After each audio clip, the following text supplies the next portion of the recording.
Hello guys, आज इस video में हम न्यू टॉपिक पढ़ेंगे जिसमें हम बेसिक टॉपिक के बारे में बात करते हैं। ब्लड के बारे में, ब्लड फंक्शन ऑफ ब्लड और कंपोजिशन ऑफ ब्लड के बारे में इस लेक्चर में बात करेंगे। जिसमें सबसे पहले हमें ये पता होना चाहिए कि ब्लड क्या है।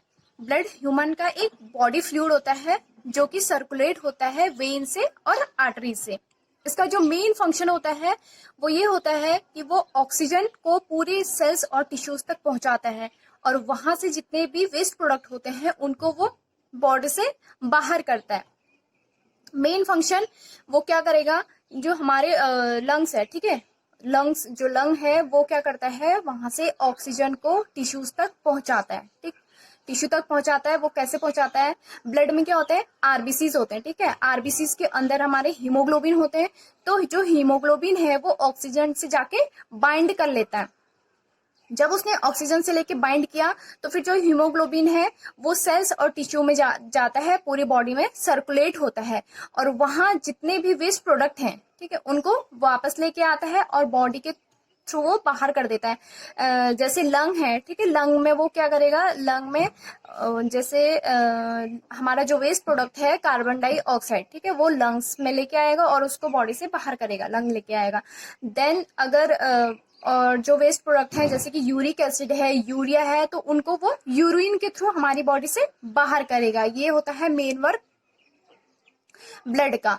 सेकंड, ये न्यूट्रिएंट्स प्रोवाइड करवाने का काम भी ब्लड करता है। तो जितने भी न्यूट्रिएंट्स होते हैं जैसे कि हमारे कार्बोहाइड्रेट है, प्रोटीन है, विटामिन है, जितने भी कंपोनेंट्स होते हैं वो सब भी ये सेल्स और टिश्यू में सर्कुलेट करवाता है ब्लड। ठीक है, तो इसका ये जो मेन फंक्शन होता है ब्लड का ये हो गया। सेकंड, अगर हम इम्यूनोलॉजी जो बायोलॉजी होती है उसके अगर अकॉर्डिंग देखें तो जो ठीक है, जो ब्लड है वो क्या करता है, उसका मेन एक है व्हाइट ब्लड सेल्स होते हैं। ठीक है, वो भी एक ब्लड है, व्हाइट ब्लड सेल। वो क्या करता है, जितने भी फॉरेन पार्टिकल हैं उनको किल करता है।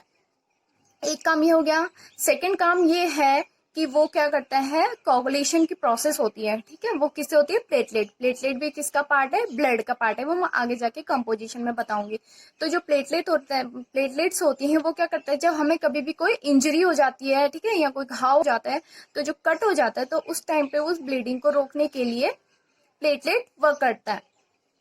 तो कोगुलेशन की प्रोसेस से वो क्या करेगा, प्लेटलेट जो वहां पे आएगा और उस घाव को, ठीक है, उसको हील कर देगा। तो ये ब्लड का काम होता है। अगर और ये क्या करता है, ट्रांसपोर्ट, मतलब कि जब कोई भी क्या बोलते हैं, मैसेंजर फंक्शन का भी ये काम करता है। जैसे कोई स्पेशली टिश्यू या सेल्स डैमेज होते हैं तो ये भी हार्मोन को सीक्रेट करता है और उसको क्या करता है, ट्रिगर करता है। ठीक है, सिग्नल देता है कि कोई टिश्यू या फिर जो सेल्स हैं वो डैमेज हो रहे हैं। तो ये मैसेंजर का भी काम करता है और ये बॉडी को मेंटेन करने का भी काम करता है। ठीक है, बॉडी का जो पीएच है उसको मेंटेन का काम भी हमारा ब्लड करता है। जैसे कि एसिड बेस बैलेंस को बैलेंस बनाए रखता है और जो वाटर लेवल है उसको भी वो बैलेंस करके बनाए रहता है। तो इसका जो ये इम्यूनोलॉजिकल फंक्शन होता है ब्लड का, वो ये होता है। अब हम बात करते हैं कंपोजिशन ऑफ ब्लड की। कौन कौन सी इसमें कंपोजिशन होते हैं।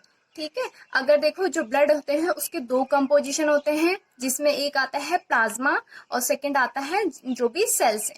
प्लाज्मा का इसमें रोल कम से कम 55% होता है और जो सेल्स होता है वो 45% होता है। प्लाज्मा के अंदर अगर हम देखते हैं तो जो प्लाज्मा है उसके अंदर 91% तो वाटर ही होता है। ठीक है, 91%। और जो 7% होता है वो प्रोटीन होता है। प्रोटीन जैसे कि हमारा हो गया एल्बुमिन हो गया, फिब्रिन हो गया, ग्लोबुलिन हो गया, ये सारे प्रोटीन 7% पाए जाते हैं। फिर आता है इसी के अंदर 2% हमारे जो भी न्यूट्रिएंट्स होते हैं। ठीक है, जैसे कि शुगर है, अमाइनो एसिड है, लिपिड है, ये सब चीजें किसमें आता है, प्रोटीन के अंदर आता है। जो न्यूट्रिएंट मतलब कि जो न्यूट्रिएंट्स है उसके अंदर आता है। अब इसके भी अंदर है, फिर इसके अंदर जो हमारा है वो हार्मोन्स हो गए, इलेक्ट्रोलाइट्स हो गए, वेस्ट प्रोडक्ट हो गए जैसे यूरिया, यूरिक एसिड, ये सब चीजें प्लाज्मा के अंदर आती हैं। अब हम इधर सेल्स की बात करते हैं। तो सेल्स के अंदर हमारे क्या आते हैं, 45% सेल्स होती हैं, ठीक है, सेल्यूलर जो होती है 45% होती हैं, जिसमें 44% आरबीसीज प्रेजेंट होते हैं, केवल 1% होते हैं जो डब्ल्यूबीसी होते हैं। डब्ल्यूबीसी के अंदर भी इलेक्ट्रोलाइट्स जो होते हैं, ठीक है, जैसे बेसनोफिल है, ईओसिनोफिल है, लिम्फोसाइट्स हैं, मोनोसाइट्स हैं, प्लेटलेट्स हैं, ये सब 1% होता है। 1% मतलब कि ये सिर्फ 1% वर्क करते हैं, बाकी जितना होता है 44% आरबीसी इसमें प्रेजेंट होती है, ठीक है। तो अब अगर हम बात करें आरबीसी की, जो आरबीसी है, आरबीसी को हम इरिथ्रोसाइट्स भी बोलते हैं, ठीक है, इरिथ्रोसाइट्स भी बोलते हैं। जो आरबीसी होती हैं वो हीमोग्लोबिन में मतलब कि हीमोग्लोबिन से क्या करता है, ऑक्सीजन को बाइंड करता है, ठीक है, और पूरी बॉडी में न्यूट्रिएंट्स और जितने भी ट्रांसपोर्ट है, ठीक है, CO2 का ट्रांसपोर्ट करता है और न्यूट्रिएंट्स का ट्रांसपोर्ट करता है, ये वर्क होता है आरबीसी का।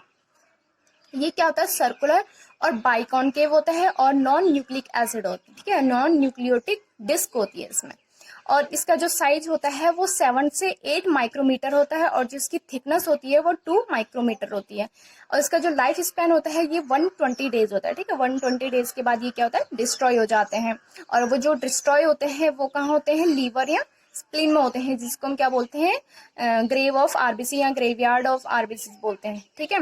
वो कहाँ होता है, लीवर और स्प्लीन में। अब जो आरबीसीज का अमाउंट होता है, ठीक है, जो आरबीसीज का अमाउंट होता है मेल और फीमेल में वो कितना होता है, नॉर्मली मेल में होता है 4.5 से 6 मिलियन एंड फीमेल में होता है 4.5 से 5 मिलियन। और क्या करता है, जो विटामिन B12 होता है, ठीक है, जो विटामिन B12 है और फॉलिक एसिड है, वो सब चीजें क्या करता है, स्टिमुलेट करता है, कौन, आरबीसी। स्टिमुलेट का मतलब होता है कि वो क्या करता है, उसका प्रोडक्शन में हेल्प करता है, ठीक है। आरबीसी जो होता है वो विटामिन B12 और जो फॉलिक एसिड है उसको स्टिमुलेट करने में हेल्प करता है। अगर आरबीसी की डिफिशियंसी हो जाती है, अगर आरबीसी की डिफिशियंसी हो जाती है तो तब उस टाइम पे हमें क्या, ये क्या प्रमोट होता है, मतलब कि क्या डिजीज कॉज करता है, वो डिजीज है एनीमिया। ये क्या करेगा, एनीमिया डिजीज कॉज करे। सेकंड हम बात करते हैं डब्ल्यूबीसी की, कि डब्ल्यूबीसी क्या है। जो डब्ल्यूबीसी है उसको हम ल्यूकोसाइट भी बोलते हैं। ये साइज में छोटे होते हैं, सर्कुलर होते हैं, डिस्क शेप के होते हैं और कलरलेस होते हैं। इसका जो फॉर्मेशन होता है वो बोन मैरो से होता है, और इसका जो डिस्ट्रक्शन होता है, ठीक है, जहां ये डिस्ट्रॉय होता है वो ब्लड में होता है, और इसमें जो व्हाइट ब्लड सेल्स होती हैं उसमें न्यूक्लियाई प्रेजेंट होती हैं। इसका जो लाइफ स्पैन होता है वो 5 से 7 डेज होता है, और जो इसका काउंट होता है, ठीक है, जो इसका काउंट होता है वो 7 से 11,000 का होता है। और जो हमारे डब्ल्यूबीसीज होते हैं उनका मेन फंक्शन ये होता है कि वो फॉरेजन पार्टिकल्स जो आए हैं हमारी बॉडी में उसके साथ फाइट करे, देन और वो क्या करता है, एंटीबॉडीज का प्रोडक्शन में हेल्प करता है। अब जो डब्ल्यूबीसी होते हैं उसको भी क्लासिफाई किया जाता है ग्रेन्युलोसाइट और अग्रेन्युलोसाइट। जो ग्रेन्युलोसाइट मतलब कि जिसमें ग्रेन्यूल्स प्रेजेंट होते हैं, अग्रेन्युलोसाइट मतलब कि जिसमें ग्रेन्यूल्स प्रेजेंट नहीं होते हैं। अगर हम क्लासिफिकेशन के बेस पे देखें तो जो अग्रेन्युलोसाइट्स होते हैं उसमें जो ग्रेन्यूल्स होते हैं, ठीक है, ग्रेन्युलोसाइट होते हैं, उसके अंदर हमारा आ जाता है न्यूट्रोफिल्स। न्यूट्रोफिल्स जो कि 75% प्रेजेंट होता है। बेसोफिल्स जो है वो 0 से 1% प्रेजेंट होता है, और जो ईओसिनोफिल्स होता है वो 1 से 35% प्रेजेंट होता है। सेकंड आता है अग्रेन्युलोसाइट। अग्रेन्युलोसाइट के अंदर हमारा लिम्फोसाइट और मोनोसाइट आता है। लिम्फोसाइट 7 से 15% प्रेजेंट होता है, और जो मोनोसाइट है वो 20 से 40% प्रेजेंट होता है।